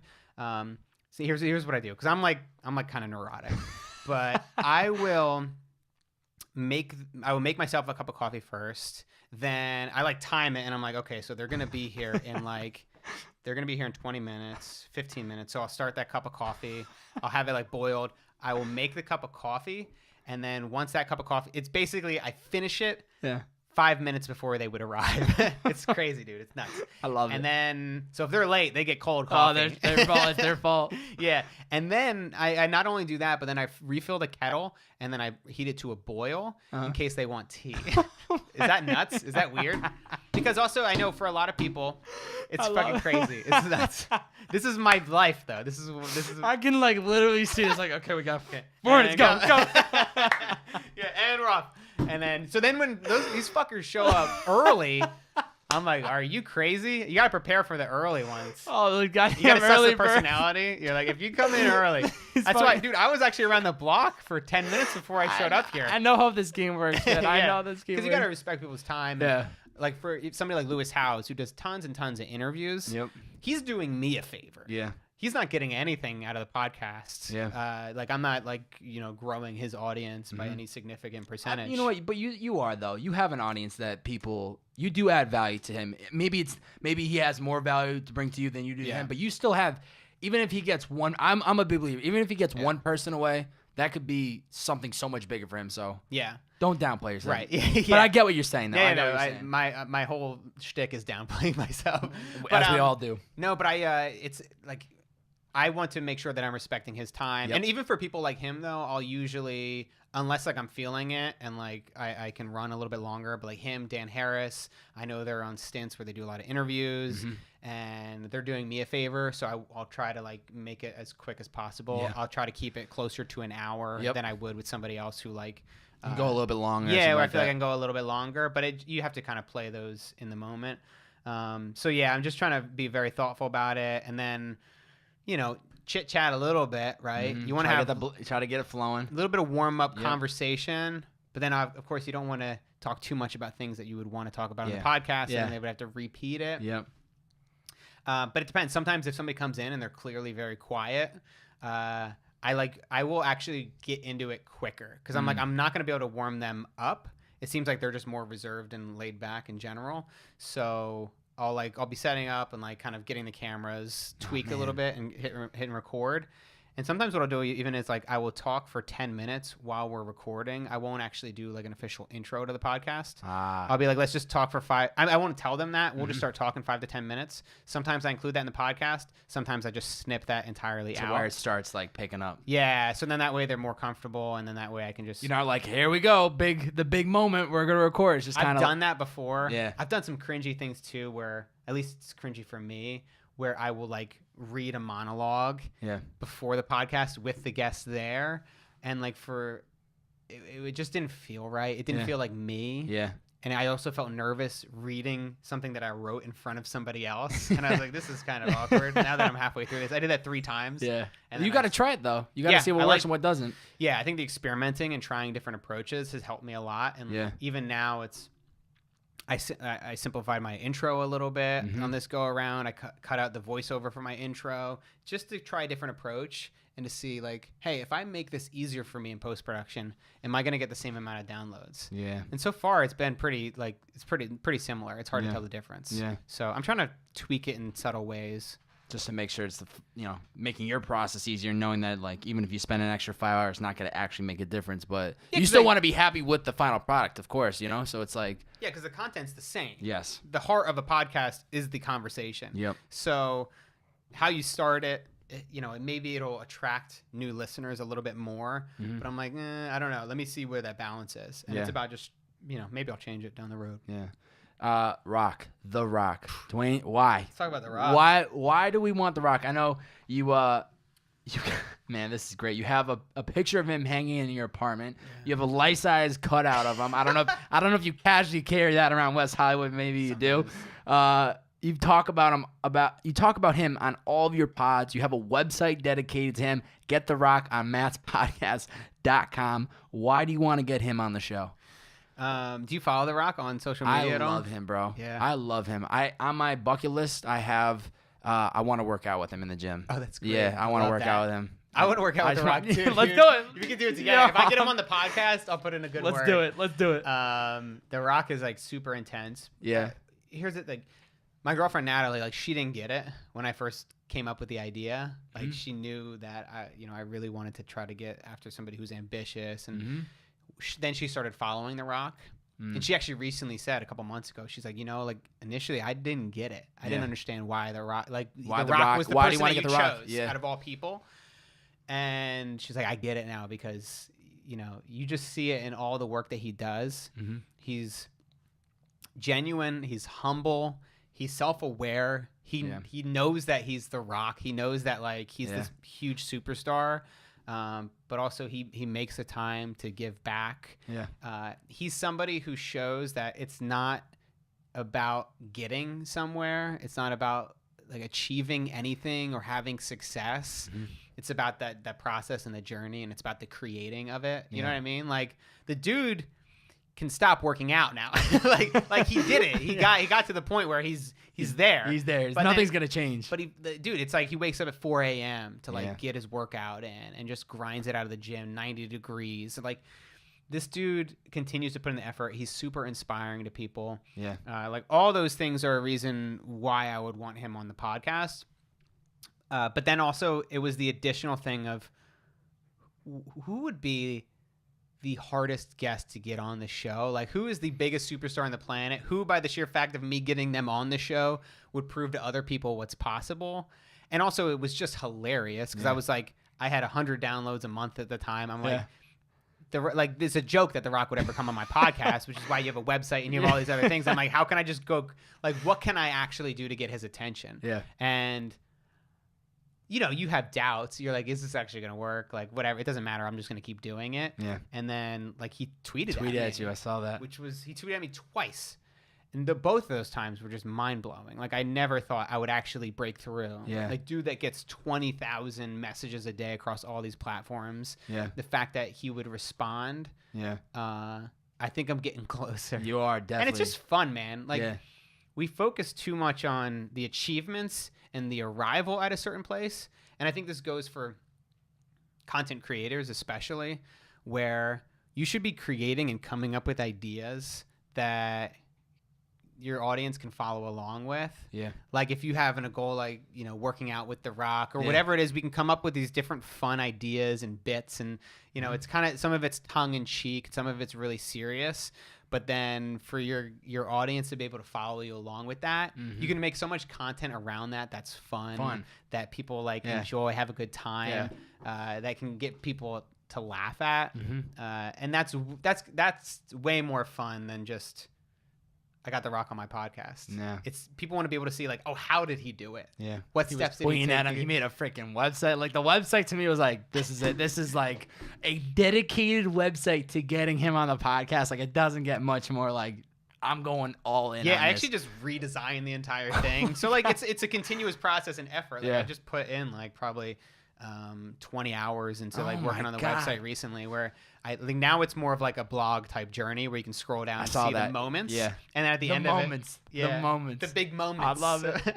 And then at the very end, it's I have a contact form that's already pre-filled with The Rock's information. Yeah. Besides his email address. Yeah. So all he's got to do is plug in his email address and then hit send. And I'm still waiting. It's gonna happen. I mean, it's just a matter of time, really. It's just the timing of when's the right time. But I don't know, man. This is gonna happen. That to me is crazy though. And like I just recently did like a poll on Instagram. I was like, show of hands, how many people think I can actually get The Rock on my podcast? Yeah. Like real talk. Yeah. Like hundreds of people Yeah, are like, it's dude, gonna- you got this. Yeah. And I'm like, the fact that people believe in it. Yeah. Makes me believe in it. Yeah. When I have doubts, I'm like, wow, people actually. I think you really, if as long as you can visualize what you really, really want, and you're making the right steps, and obviously these are the small little steps that we have to do every day. I really believe you could pretty much do anything, all within reason. Obviously, you can't, if you want to be in the NBA tomorrow, it's going to be a little bit tough, but right. But it has to be good point. It has to be within reach. It has to be something that, if you worked hard enough, you could actually make it possible. And the fact that he's tweeting at you like 2 times, man, it's only a matter of time. You know what I mean? Like, I'm going to cut this clip when it happens. He's like, I told all of y'all that this was going to happen. I spoke it to Matt. This is going to happen. No, you're completely right. And I think there is a problem with expectations and like having too grand of expectations that we'll let ourselves down. So I don't expect The Rock to come on my podcast. Like I believe it could happen if I continue to do it, and if the timing's right, it may actually happen. Yeah. But I also don't think I deserve it. I don't think, like, if I put in 1,000 hours, I don't think that like I deserve, or you know what I mean? Like I'm like, dude, it's the fucking Rock. Like like if he would ever do come on my podcast, it's like, dude, game changer. Fucking thank you so. Why did you do this? Why'd you come on my podcast? Yeah. So I think you have to like remain humble and like know that we're not like, I don't know, be respectful of people. I always say I don't deserve shit. I don't deserve what I'm doing. I don't deserve any of this. But what I know is that I'm not cocky. I'm confident, and I know that I'm hungry and I want it more than the next person. So as long as I'm confident in who I am and I'm hungry enough to put in the work, I think everything is possible. But like you said, I still have that on my shoulder of like, I ain't shit. I don't deserve any of this. Because that's what keeps me humble. That's what keeps me focused. That's what keeps me from letting any success that I have happen. It's not going to change the vision of what I'm trying to do. And it's not going to change who I am as a person. Because even today, I know who I am. And if something pops off tomorrow, it's still going to be that person. Not going to change because now I have all these numbers filing. And it's like, dude, I love that. I mean, that's like, I think, and that's what you have to do. And it's, some people can lose touch with that. And you see it a lot, like with people that are really well known. Yeah. They don't have a humble attitude. They do feel like they're worthy of, certain admiration or respect or whatever. And it's like, you have to earn respect. Yeah. And just because you have a lot of followers doesn't mean that you're going to get it. You know what, man? To me, I kind of like, when I see people that have these big influencer followings and I just see the shit they're doing, I'm like, you know what? It's all about the long play. Like these corny videos of you just dumping milk on your head in a grocery store, doing whatever it might be. Like, it's dope. I love coming across the content. It makes me laugh and whatever.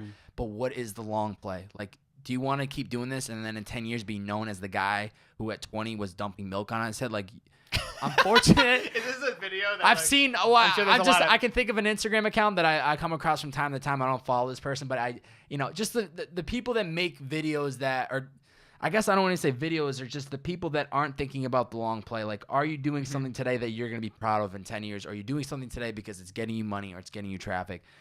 I personally want to stay to who I am and be proud of it, regardless of how things are going, and be able to look back in 10 years, be like, I genuinely believed in that, and I still believe in it today, even though maybe it didn't work out or didn't play out the way I thought it was going to play. Yeah, and that's the same thing with collaborations with people that you would have on the podcast. Yes. It's like, this person has 3 million followers, but like, I don't respect their work. I don't actually like what they're doing. Yeah. And it's like, yes, this will be a short-term bump. Yes, them sharing it on Instagram will get me, 400 followers or whatever. Yeah. But if you're thinking about that, like you said, the long play, then you're going to be much better off, and like you're going to build a much more loyal audience. People are actually going to respect who you are because you don't stand for bullshit, or you're not having people on your show that you don't admire. That's and one thing I always tell people. I genuinely believe in every guest that I've had on the podcast. I genuinely believe in what they do, their motives, and why they do. Like, I believe that they're going to be extremely successful in what they do.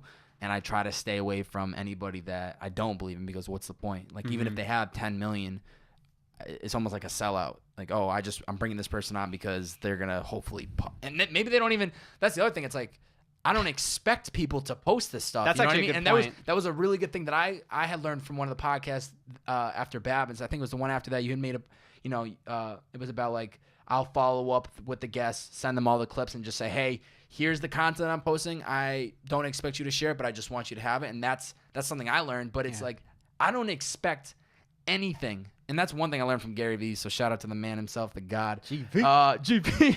It's like, people say that. Getting people in and on the podcast is all I could ever ask for. And I'm never going to expect that they post about it, share about it, tweet about it, nothing. Because them stepping foot, sitting down for the podcast and leaving, that's all I ever need. That's all I'm going to ever need. I'm not going to ask for a handout. I'm not going to ask them, oh, you have this person on your show, or you know this person. Can you connect me? No. I just want this person to come in, respect what I do, get their story, get them out, and then wherever the world goes is where it goes. Yeah, I definitely said that to Bab, and like I will tell them that, and I will, like we were even saying, just like I would schedule emails out to everybody. Like, I'll send an email usually the day before I release a podcast episode out to each of the guests.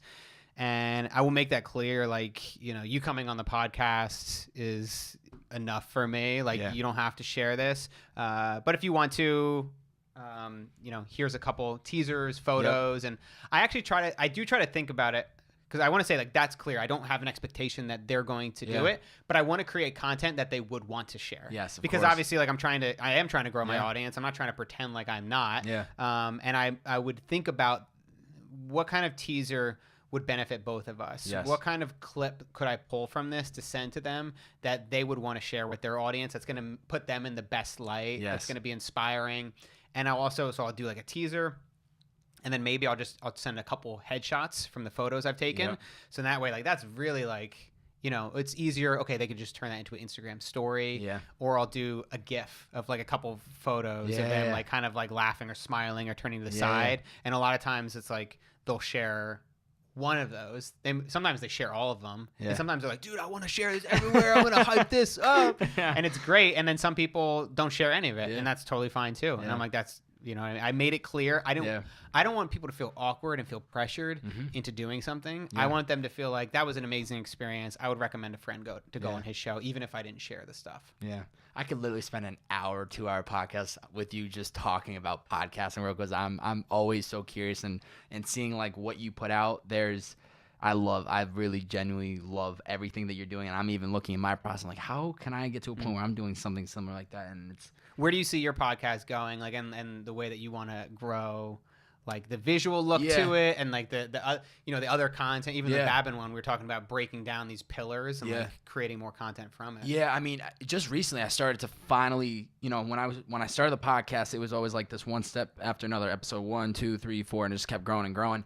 And now I'm finally getting to a point where I'm finally confident in trying things. So I just did my first group episode a couple weeks ago, where I brought in 3 previous guests, which happen to be 3 of my buddies from Massachusetts. We all live in LA now. One's a fashion designer running his own studio out here. My buddy who I live with, who's the recording artist. And then another one that is an actor and model. I brought him in here.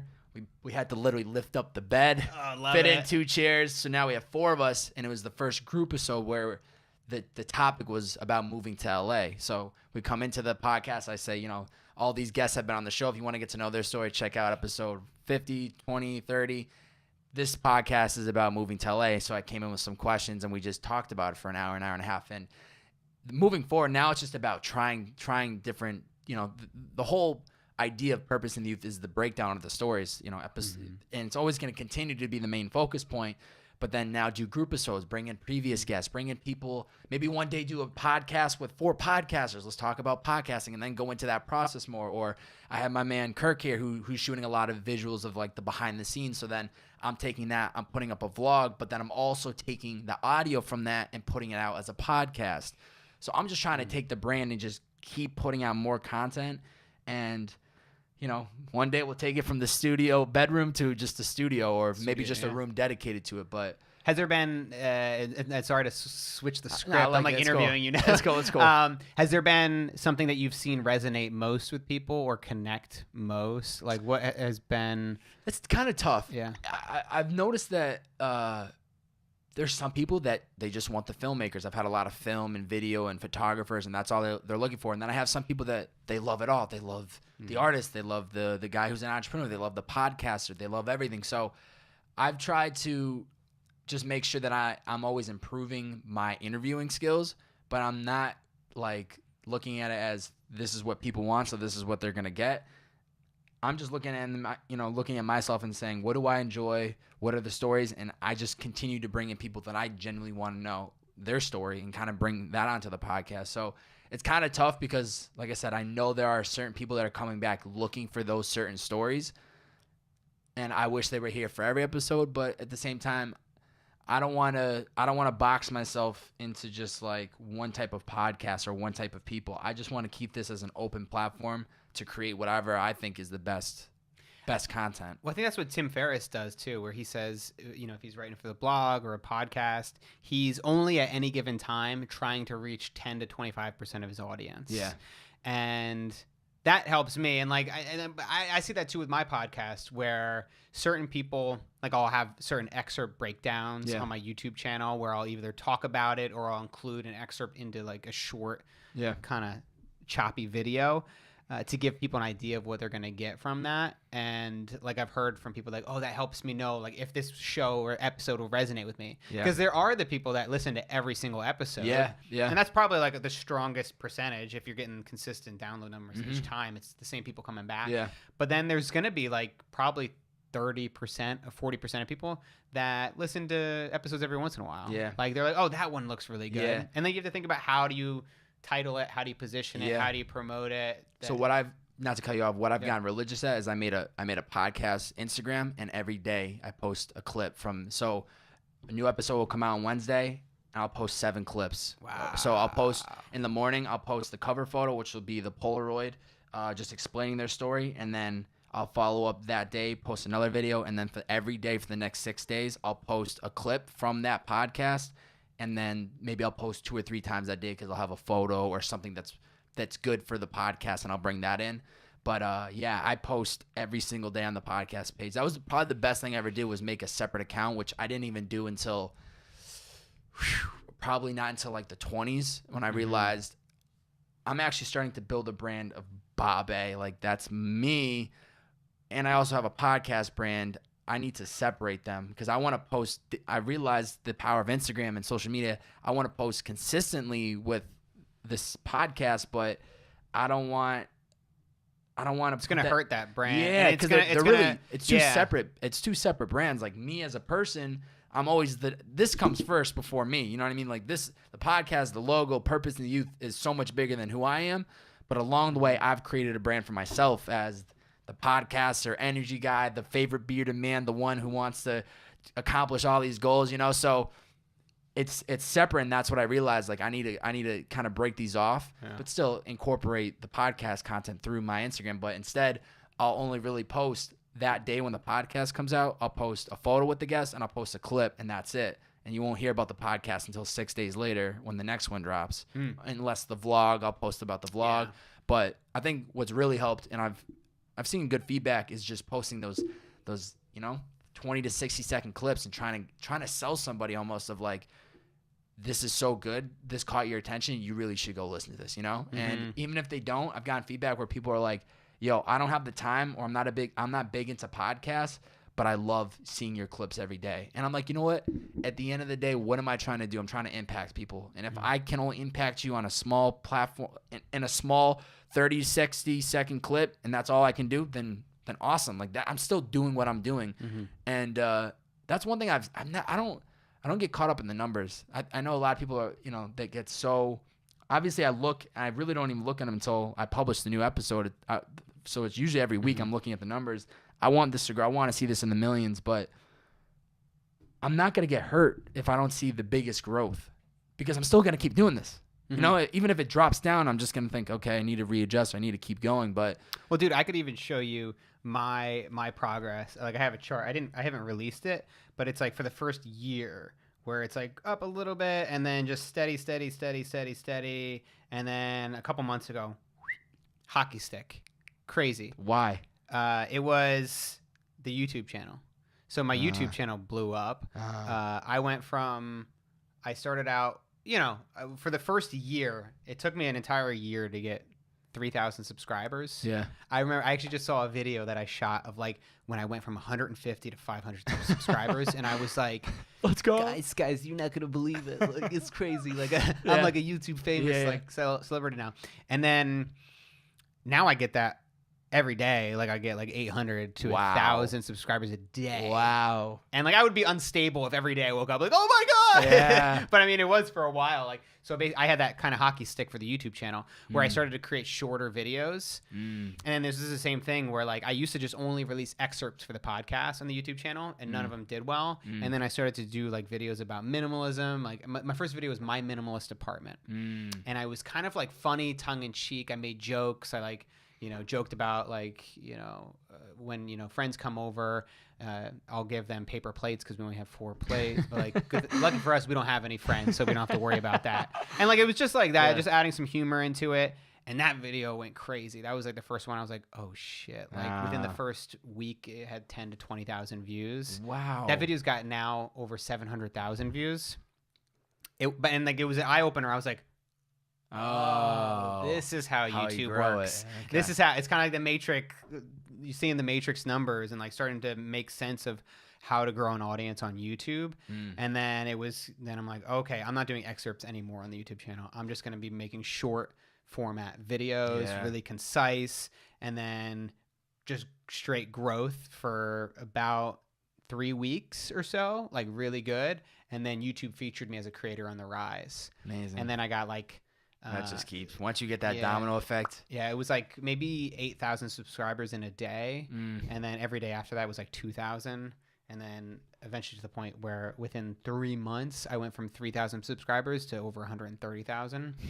It's pretty silly. Yeah. It's pretty silly. And actually, it just blew my mind. It was like you have these ideas and these limiting beliefs about how much you can grow or how far you can progress in a short period of time. Yeah. And for me, I was like, if I have 15,000, like that was my number. If I get 15,000 subscribers on YouTube, I'll be the man. I'll be like that. I'm trying to get 1,000 right now. I'm like, that's a massive amount. Give me to 1,000. But it can happen overnight. And then the YouTube channel pushed over to the podcast, and that's how everything started growing. But like, there needs to be some element of discoverability, and like we could talk about YouTube and like growing audiences, but like it's definitely, I've learned a lot, and it doesn't solve all your problems. You just get new problems, and you got to figure out how to now like we said earlier, it's like, should I be balancing more time on creating more YouTube content, or should I be looking to get more podcasts? And I'm not making money now, so I haven't yet monetized. For me, it's like that Facebook thing where it's like you want to make this shit cool first. Yeah,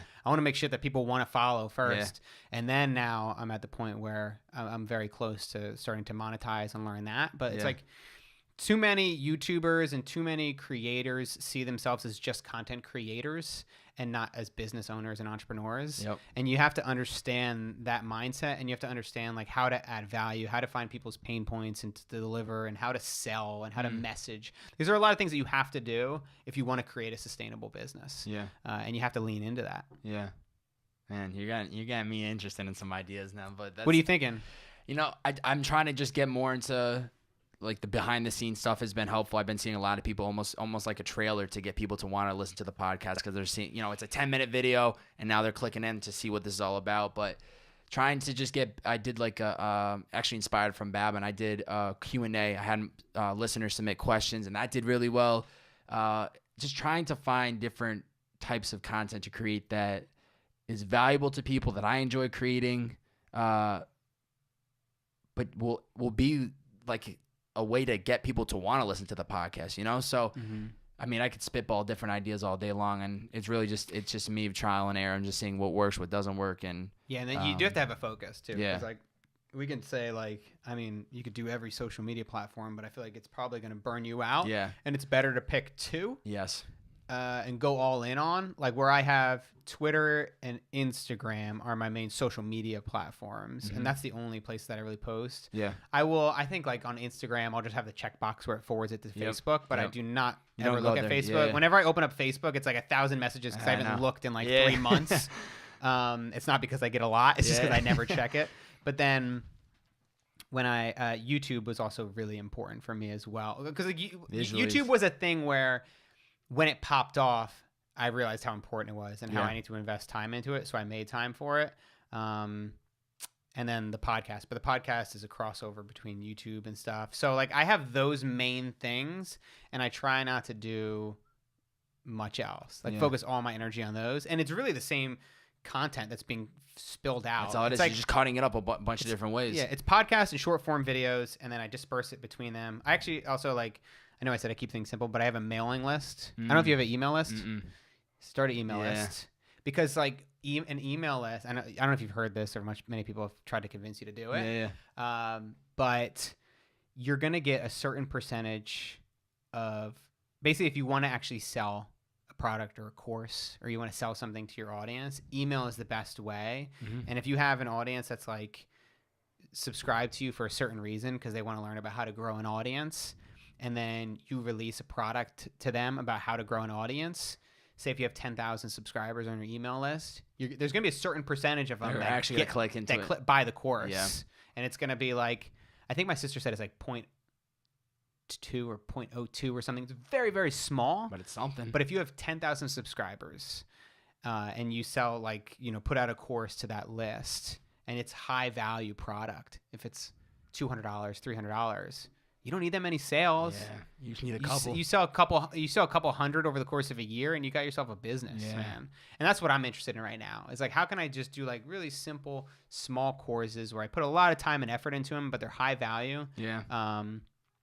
And that's the path that I'm kind of running down. Yeah, I'm gonna be doing some of this trial and error as the next couple months, and I think moving to LA has helped me. Even if people scroll back on my YouTube since I moved to LA, you'll see a bunch of just random content, and that's all it's been. It's just trial and error, and seeing what works, what doesn't. But having that confidence of I'm gonna throw myself out there, see if it works, and if it doesn't, stop, and then kind of move on to the next thing. What do you think Matt's purpose is? My purpose? Yeah. Make dope shit. Yeah. I don't know. That's like all I want to do, really. Yeah. I mean, like, you're pumping out a lot of content, man. I'm just sitting here thinking about when you're putting all these numbers. You spend 20 hours on the new website. You got all these podcasts and stuff. that was hard. The these website videos, man. Like, you are grinding a lot. I work some weekends.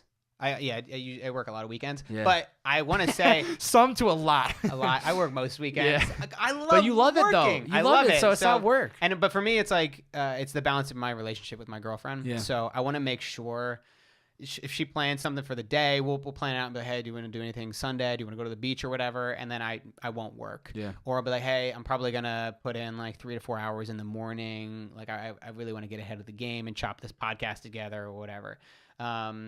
But most people don't have enough urgency and enough of that drive to make shit happen. And I think most people need that kick in the ass to get stuff done. Mm-hmm. But I want to be careful, and I want people to know that they also shouldn't grind themselves to a pulp where they're only getting 4 hours of sleep a night. Like, get 8 hours of sleep a night, man. Yeah. Like, treat yourself. Go to the gym. Yeah. Eat a good diet. Yeah. Like, for me, if I'm not doing all that stuff, it's not even worth it. Why am I grinding myself down, like living an unhealthy, a terrible lifestyle if, but I'm successful on paper, or like I have a lot of downloads or whatever? It doesn't matter. I need to have balance in my life. And, you know, I know a lot of people that work really, really hard, really long hours. And like, that's not for me. Yeah. Like I'm not working 16 hours a day. Yeah. I'm working maybe 8, maybe 10. Because it is your full-time job. So it's like you can do that. You're waking up and that's where you're putting your time It's more towards. of like a full-time internship right now. An unpaid internship.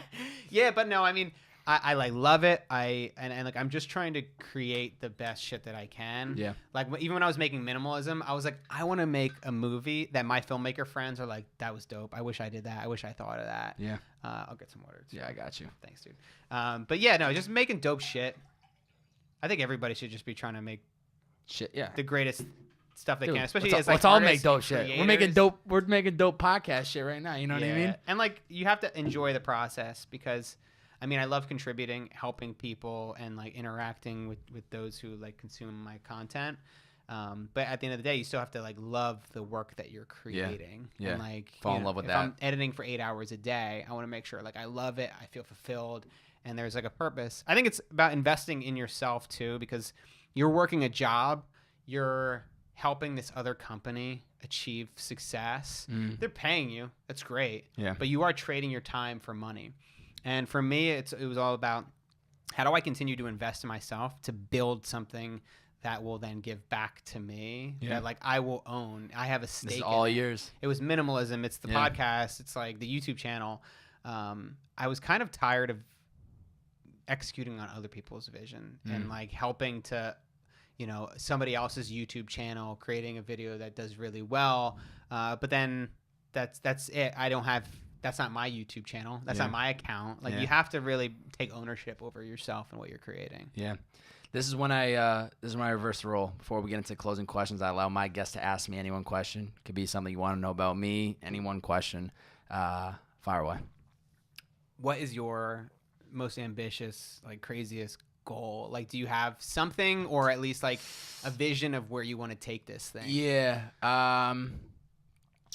This thing or just my personal goals? If you have two separate ones, I would be interested to know both.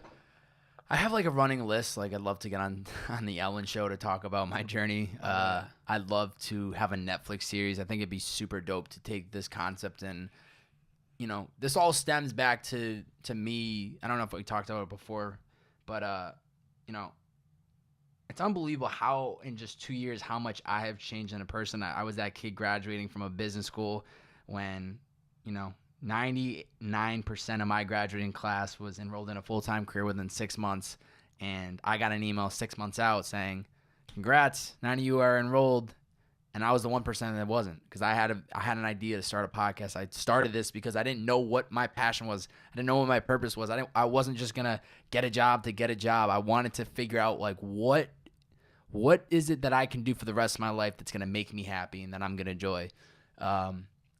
And I think there could be a super dope Netflix series out of it. What else? You know, I told you I want to work out The Rock. Yes. I've just figured out, kind of going back to what I said earlier, like there's, you know, 2 separate brands right now. The Purpose and Youth podcast is forever going to be a platform for telling stories, for bringing in groups of people now, creatives or passionate people. It's always going to be a platform to tell stories and hopefully inspire others.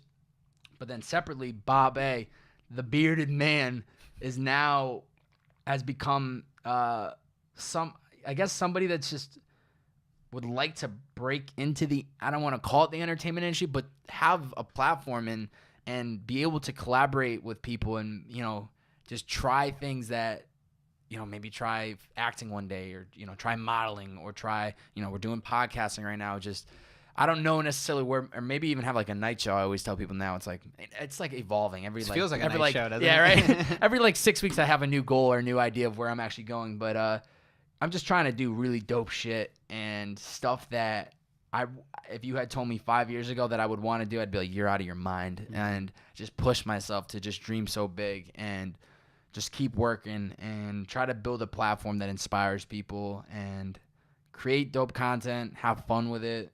And meet people like yourself, like people that, like, I'm not kidding you, bro. Like when I literally came across your stuff, I ran out to my boy Dylan and I was like, bro, I don't know what this guy's doing, how he's making this happen, but I'm gonna get him on the podcast. And I was like, I just need to make this happen. And actually, he was the one I think said it. I didn't say it out loud. I knew in my head I wanted. He's like, you need to get him on the podcast. I was like, oh, what do you think? I'm gonna let this milk for a little bit. I'm not gonna hit him up right now, but I need to make it happen. But I just want to keep building with cool people, passionate people, and just kind of see where it takes me. But I'm not heart and set on one thing. I'm not heart and set on like podcasting has to be the thing. Yeah.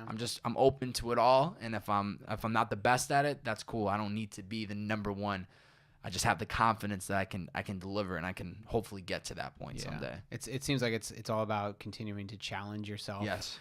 And it doesn't necessarily matter what the metrics or the goal is that you're after. Yeah. But like, the feeling of being stuck, feeling like, oh, you're not progressing or you're not growing in the way that you would like to. Yeah. And we have to just continually challenge ourselves. And whether it is coming up with a crazy ambitious idea or a goal to go after and be very specific about it, or it's like, oh, right now I'm going to try to go after this, or I'm going to try this. I think it's important to make sure we're experiencing and pushing ourselves out of our zone. Yeah. Let's get into closing questions. Yeah. Picture frame on the wall. 10 years from now, you're in it. What and who else do we see within that picture frame? It's me and The Rock, dude. It's kind of hard to say. It's kind of hard to say anything else. Definitely, it's gonna be me and a photo of The Rock. I've only got one photo framed on my wall right now. Although I will also say that if anybody helps me get The Rock on my podcast, I will frame their photo and put it on my wall next to The Rock and me. So. You will be framed in Matt's apartment. Yeah, I mean, because honestly, like, for me, it's fun. It's ridiculous. I don't have like a lot of goals in terms of like where I want the podcast to go, or how many number of people I want to impact, or how big I want the thing to be.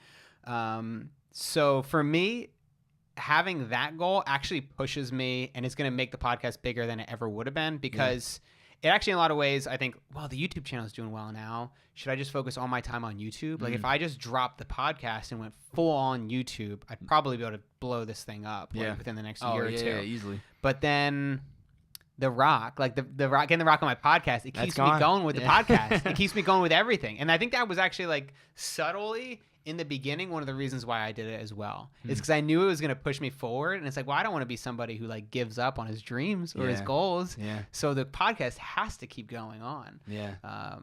So I think that's probably it's good to have those guests where you're like, those are the people I want to get on the show, and it kind of keeps you motivated and keeps you moving. Yeah. And like, I mean, you have to know that like the moment of him coming on the show is not going to be like, I'm going to be nervous. I'm going to be a fucking wreck. Like, it's going to be rough to get through that episode. I know, but for me, it's you're preparing. It's about, it's preparing, but it's also about like the journey there. Like, that's why I'm trying to make this whole thing a joke. It's the art and the balance of simultaneously taking it way too seriously and not taking it seriously at all. You know what I mean? That's why like everything's kind of a joke, but I'm serious. Yeah. Right. You're trying to make it playful and fun and not so cookie cutter, I guess you could say. Where can people find you on social media and the podcast, Minimalism, everything? Where can we find you? I would go to mattdavella.com. So mattdavella.com. And that's got links to social, it got links to the podcast, all that stuff. You'll find everything all on there. Yeah, nice and easy. Nice and easy. I know. I realized after a while of doing these. Yeah, find me here. Find me here. Find me here. Yeah. Crickets. People are in. Find me here. Yeah, just go to one place and you'll get all the links. So before I ask the final question, thank you for coming in today. Really can't say enough. This is really a podcast that I was looking forward to as we were speaking, a couple weeks ago, trying to line up the date and time. I definitely respect your hustle with everything you've done as a creative, from the documentary to what you're doing with the podcast now. It's dope, man. And I'm really happy that you were able to find time to come onto the show and kind of share your story and everything that's gotten you to this point, to where you are today. Thank you so much, man. I respect what you're doing and the energy that you're putting into the show and the personality that you're putting into it as well. Yeah. It takes a lot to put yourself out there and to be vulnerable and just to be yourself. Yeah. And it takes guts to do it, and I love what you're doing. Thank you, man. Keep it up. I appreciate it.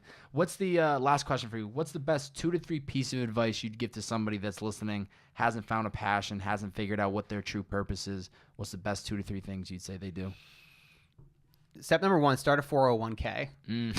I want to say, like, everybody get your finances in check. Yeah. Because if you have a passion, but you're not smart about it, and you're not thinking about how to make money or how to actually make it sustainable, then you're probably going to give up. It's the people that jump off the cliff and try to build their parachute on the way down. Some people, like, eat your heart out, go for it. That's not my take. My take is to be conservative with it. If you start a 401k when you're young, like Purpose in the Youth, like people that are very young, if you do this shit now, you're going to set yourself up for financial security far down the road. Yeah. Obviously, if you got debt, pay that off.